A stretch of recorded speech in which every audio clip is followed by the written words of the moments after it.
আমাদের দেশে অনেক মৌলবী বলে যে আল্লাহ রসুল সাল্লাল্লাহু আলাইহি সাল্লাম সরাসরি ওহী পাইছেন 40 বছর বয়সে, তখন থেকে রসুল্লাহর আদর্শ মানা যাবে, এর আগেরটা মানা যাবে না।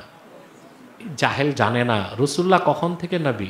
রসুল্লাহ সাল্লাল্লাহু আলাইহি সাল্লাম গারে হেরাতে যে কি করছেন, তাআব্বুদুল লায়ালি জাওয়াতিল আদাদ, আল্লাহর ইবাদতে মগ্ন ছিলেন আল্লাহ রসুল। সেটা ছিল আল্লাহ রসুলের হিজরত আল্লাহর দিকে। কার দিকে? তারপর রসুল্লাহ ইবাদত করতেন। এখন ইবাদতটা কি রকম করতেন? পূর্বের কোন নবীর শরীয়তের অনুসরণে? কথা বলেন। আরে যিনি নবীগণের আম্বিয়া, তিনি পূর্বের কার অনুসরণ করবেন? সুবহানাল্লাহ।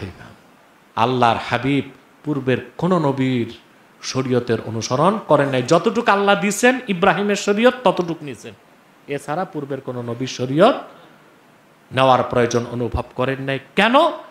এই ক্ষেত্রে 30টা মত, এর মধ্যে একটা মত সবচেয়ে গ্রহণযোগ্য। কানা ইয়াতাআব্বাদু বিমা ইউলকা ইলাইহি মিন নূরিল মারিফা। রাসূলুল্লাহ সাল্লাল্লাহু আলাইহি ওয়াসাল্লাম গারে হেরাতে যখন আল্লাহর ধ্যান করতেন, মারিফতে নূরের মাধ্যমে আল্লাহ তার হাবিবকে অন্তরে জাগায় দিতেন, এই ইবাদত করেন। কারণ আমাদের দেশে অনেক মৌলবী বলে যে আল্লাহ রসুল সাল্লাল্লাহু আলাইহি সাল্লাম সরাসরি ওহী পাইছেন 40 বছর বয়সে, তখন থেকে রসুল্লাহর আদর্শ মানা যাবে, এর আগেরটা মানা যাবে না। জাহেল জানে না রসুল্লাহ কখন থেকে নবী। এক সাহাবী জিজ্ঞেস করছেন, মাতা কুনতা নবিয়্যা, আপনি কখন থেকে নবী? রাসূলুল্লাহ বলেছেন, কুনতু নবিয়্যা ওয়া আদমু বাইনাল মাই রূহি ওয়াল জাসাদ। বাইনাল মাই ওয়া তিন, এটা নিয়ে কি লোকাল আছে? এই হাদিস নিয়ে কি আছে? কেউ কেউ বলেন জয়ীফ, কেউ বলেন মওযু, কেউ বলেন সহি। আমি তর্কে যাই না, যেহেতু সহি হাদিস আছে তো জয়ীফটা বলার দরকার কি? দরকার আছে? তো রাসূলুল্লাহ বলেছেন, কুনতু নবিয়্যা ওয়া আদমু বাইনার রূহি ওয়াল জাসাদ। দুনিয়ার সব মৌলবী বসেও এই হাদিসের সনদে কলম দিতে পারবে না। আমি মুহাম্মদ তখন থেকে নবী, আদম যখন মানুষরূপী অস্তিত্বই লাভ করে নাই। তার একটা ছিল দেহে, একটা ছিল রুহু। সুবহানাল্লাহ। একই রকম হাদিস বুখারী সহ 10 জন মুহাদ্দিস রওয়ায়াত করেছেন। ওয়ানিল ইরবাজ ইবনে সারিয়া রাদিয়াল্লাহু তাআলা আনহু قال سمعت رسول الله صلى الله عليه وسلم يقول إني عبد الله وخاتم النبيين وإن آدم لمنجدل في طينته।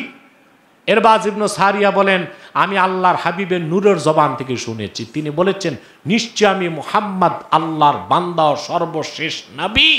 তখন থেকে আদমের দেহ যখন ধুলায় গড়াগড়ি খাচ্ছিল, এই জন্য সরাসরি রাসূলুল্লাহর কাছে ১৫০০ বছর আগে, ওহী আসার আগে, অর্থাৎ মুহাম্মদ সাল্লাল্লাহু আলাইহি সাল্লামের কাছে ওহী এসেছে 40 বছর বয়সের সময়।